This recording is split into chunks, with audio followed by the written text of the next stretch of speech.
Hello again and welcome to another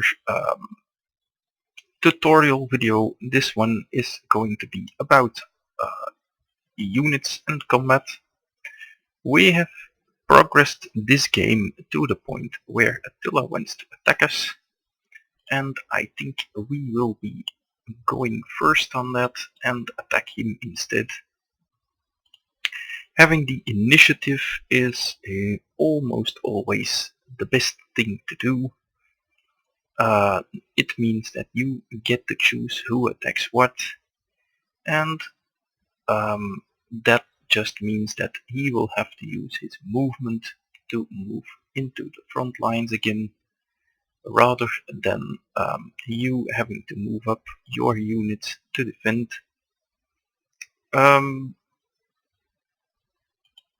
This is almost universally correct.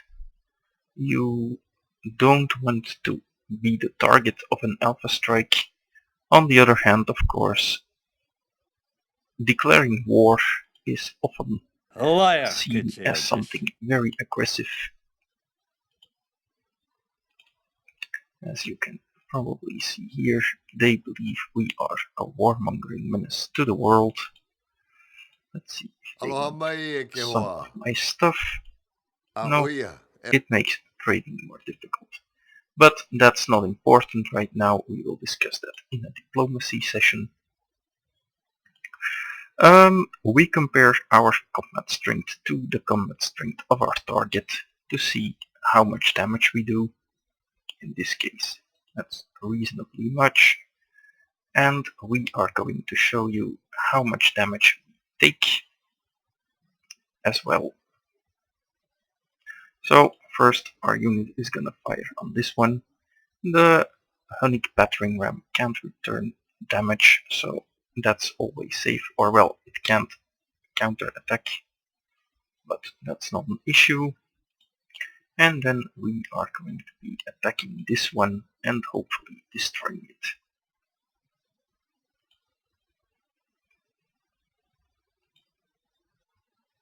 And it doesn't appear like that will be succeeding.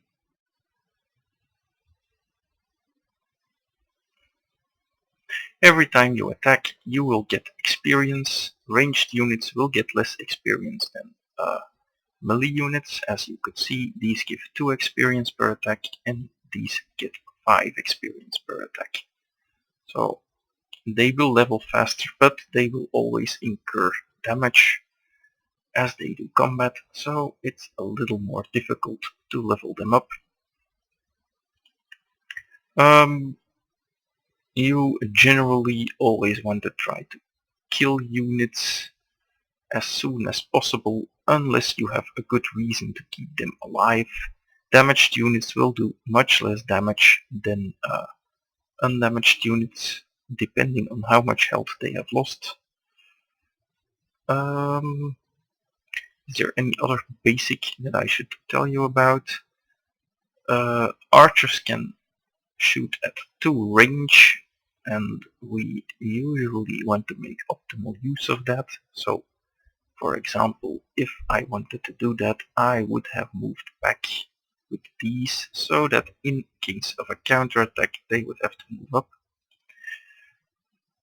Though that's not very relevant right now. As our units do more combat, they will gain levels. Every time you gain a level, you will be gaining an ability. In the case of the spearmen here, we have already taken 2 times shock, which gives us a 30% bonus in open space, which is quite good. And now, as you can see, they have moved up some of their units, so we have a few choices to make here. Ideally, we don't want these units to remain in close combat with the melee units, so we will be withdrawing them a bit and then shooting at the enemy. The next very important thing to notice is zone of control. If you have a unit and it is near other units, it will diminish its ability to move away. As you can clearly see here, this unit can only move to here or to there, despite it having 2 move left. The same goes for the archer. It could move 2 tiles in these directions, but only one as it is adjacent to that warrior. So we will be moving it here, which means that we can still attack it. Now we could attack, or we could fortify, or we could move. In this case, I think we should move back. We will not get attacked by this one, I think, and if we move here, only that unit can attack us. So that's exactly what we are going to do.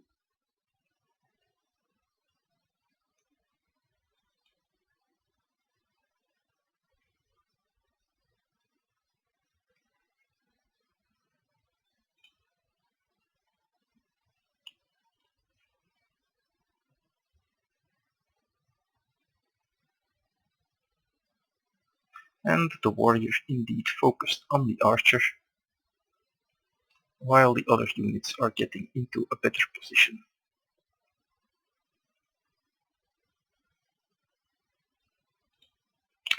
They moved a battering ram up here, so we will be shooting that, and we will be buying an archer here for further defenses. And our capital can also build an archer. The reason why we build archers is because they are just overall much better units than melee units, because they do not take damage back. At the moment, however, the main reason we do that is because we do not have iron at our disposal. We don't have a single source. This one is out of our range, and that means that at the moment there are no good melee units that we can make. The other option, however, would be to make a horseman. And just to show it off, we will do that. But if this were a real fight, I would definitely go for an extra archer to add on ranged defense. The great and best part about the archers is that not only are they good on defense, but in the first part of the game they are also quite good at attacking cities. Now, this unit has just leveled, and as you can see we have 3 possible promotions to go for. Either heal, which would be okay right now, but if you do that you lose an upgrade, or extra damage in rough terrain or extra damage in open terrain. Now, ideally, our enemies are not going to be in rough terrain, because we want to make use of the rough terrain as much as possible, because it already provides a defensive bonus. As you can see here, plus 25%.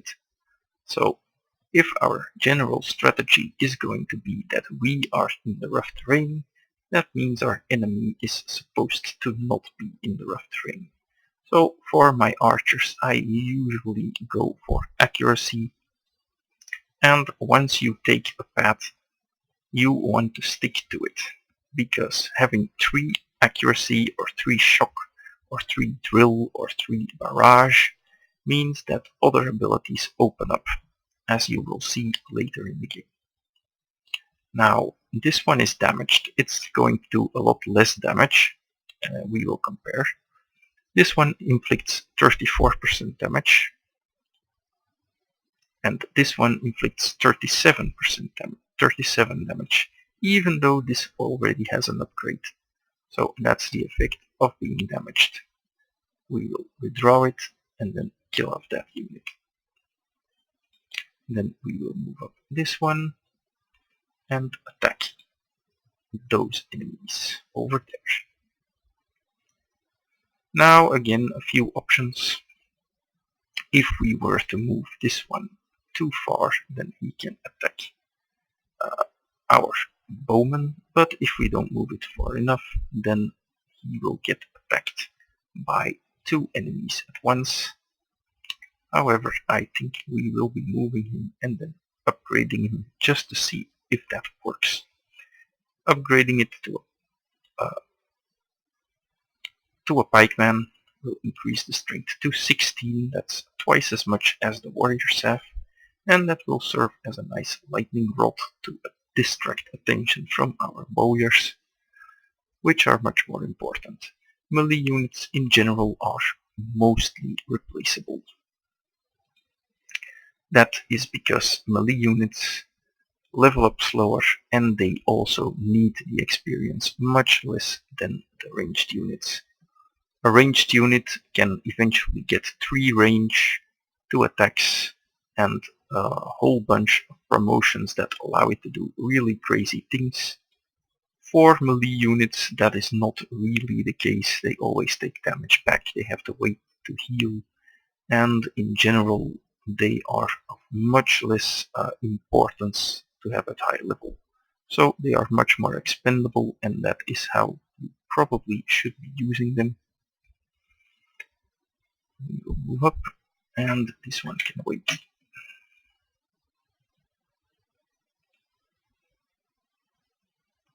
Let's see what they do, and indeed they are going for our archers, and that is fine.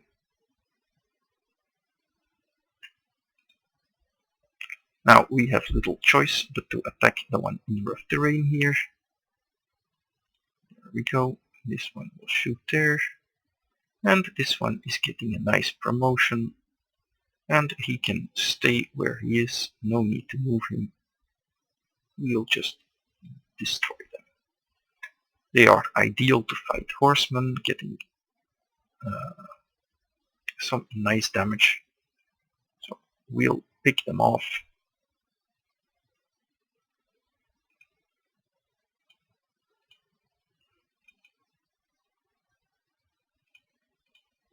And let's see how much damage we do. 27 on the one in rough terrain and 31 on the one in open terrain.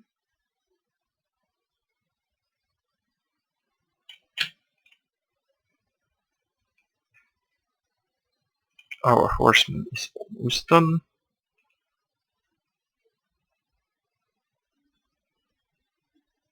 And there they attack the city. They get a huge bonus against cities.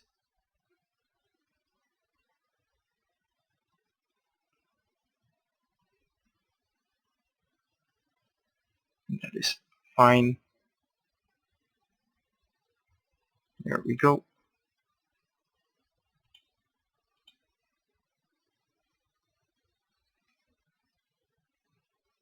We'll destroy one.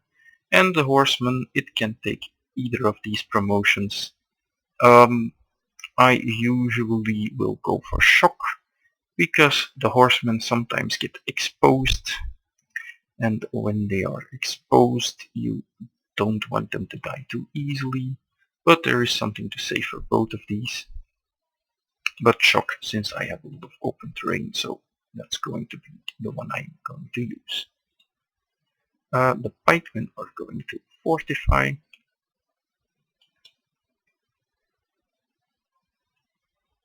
And if he wants to take the worker, by all means he can. Here our friends are going to shoot.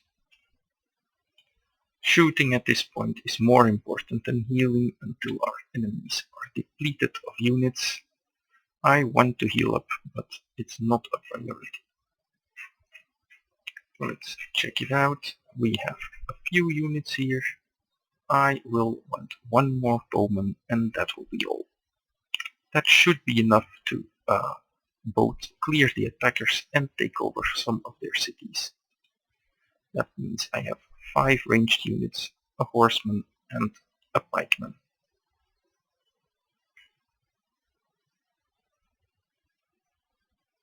There we go. If you are in one of these situations, you always want to have the unit shoot just to get some experience. You can get experience from barbarians, but only up to level 3. And since all our other bowyers have gone for accuracy, I will take one with barrage, because you always have some units in rough terrain. That is not avoidable. And we will move these up, and this one can heal. Why? Because this way these two can shoot, and this one could only do minor damage to the irrelevant unit here, so it might as well heal up and decrease its future damage. The horseman is very good against these kinds of units, so we'll soften them up a bit.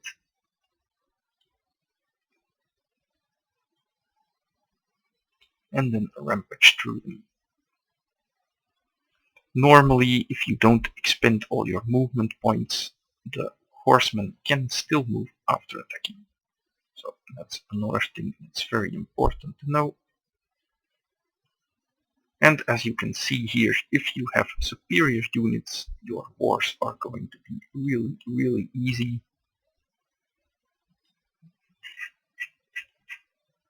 And in the meanwhile, this city can start building on something. I'm not entirely sure what. This is not meant for you to see, but we'll build the Hagia Sophia. I think it's not relevant for this part of the game. So this little war seems to be almost over. Our units have leveled up a little, and as we can see, they are getting thinned out a lot. So the horsemen can run after the stragglers, and this unit can go north to intercept all this, as can these. There is something to say for moving and shooting, but I think we want to move with this one and shoot to that instead. That way this one can move here, and our entire army is closer to the enemy.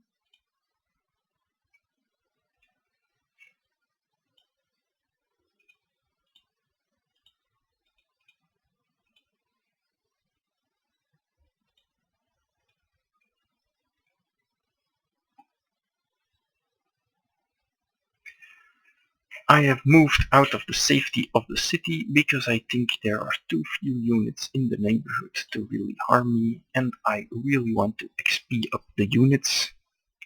The XP, as you will see later, it gets out of control eventually, and at that point your units are going to be worth 2, 3, 4 times as much as those of the enemy. And at that point, of course, your army needs to be much smaller to have a similar effect. Now, actually, before I do this, I'm going to build one catapult to show off how that works.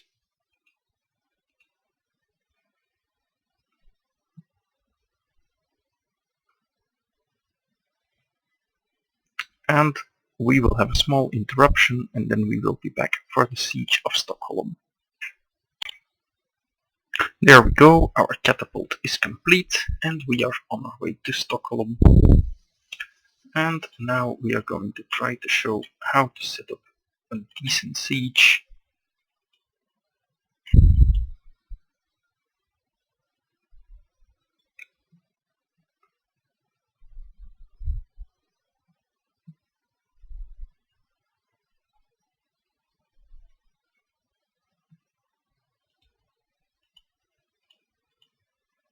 We're going to save up for a profit. So let's take a look. We don't want to move in range of the city just yet. That is for next turn. But we want to put all the units well in striking distance.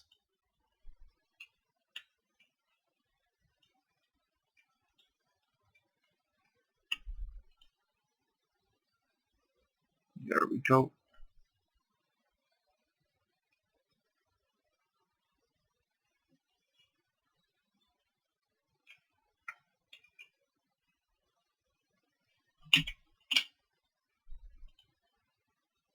Cities have 2 tiles range, so you want to stay out of that unless you are ready to invade.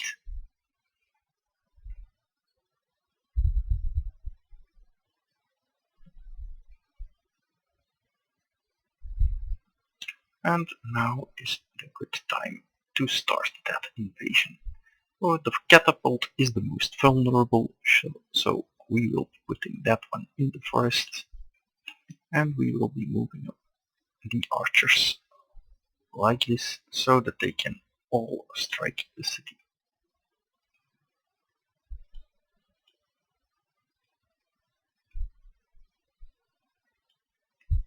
We will move this one up to this tile as they cannot shoot across a hill, so we have to go up there. This one will be going up here, and this one will take that, and then right back over there. I will have this one destroy this battering ram. It's across a river that gives you a penalty, but we can take that as our horses are much stronger than their ram. There we go. And that means that Stockholm is already on the way to being taken out. As long as the city is below 25 strength, it should be very easy for units of this particular era to take out a city.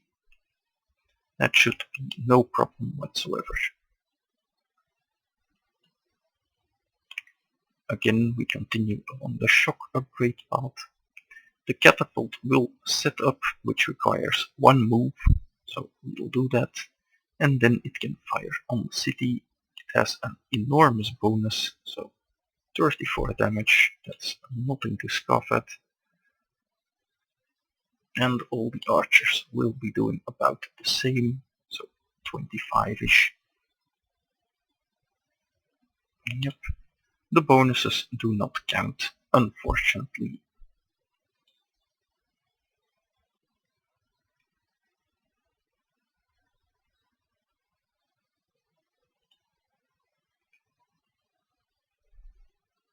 And when a city reaches 0 health, a unit of any amount of hit points can take it regardless of its combat strength.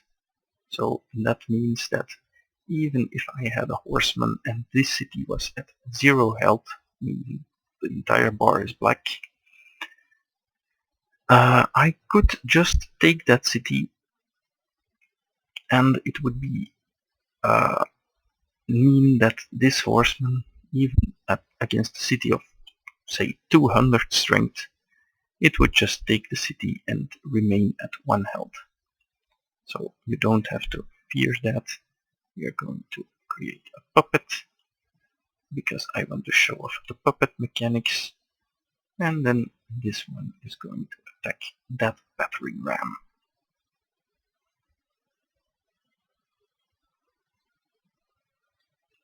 And by now we have our first general. See, that is what I meant with the honor velocity not being that great. We could have had the general earlier, but as you can see, even after our first half of the war, we already have one. So the loss is very minimal. And we'll use our workers to go there, and this one can improve this tile. And there we go. The generals are generated here. You can follow their generation here. And every point of experience your units earn will mean that you get general points. We'll show that off immediately.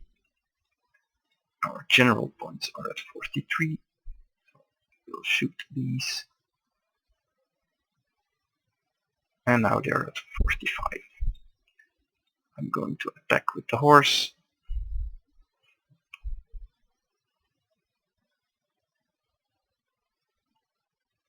It gets plus 5 experience, and you will see it added here, up to 55 now. I think we even got more than that, so it goes up really quickly. The catapult will heal. Healing in general, the following rules, will show them off this turn. The horse is in the city, this one is in friendly terrain, and the catapult is outside friendly terrain. And then you can see the differences in the healing they receive. There we go.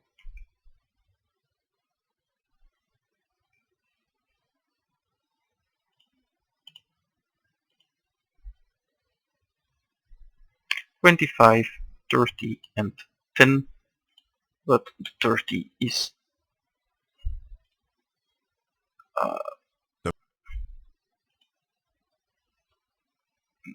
because of this yields a double rate, so that should have been 15, 25 in the city. And the double rate healing is because, yeah, good question. That's actually an odd upgrade, and I have not seen that before. That's not usual for pikemen, is it? Nope. So I don't know where I got that. If anyone can answer it, then I will learn something new. So we generally want to upgrade and heal our units before we continue, but we are in fact going to go on with this war and going to take a few Hunnic cities from them.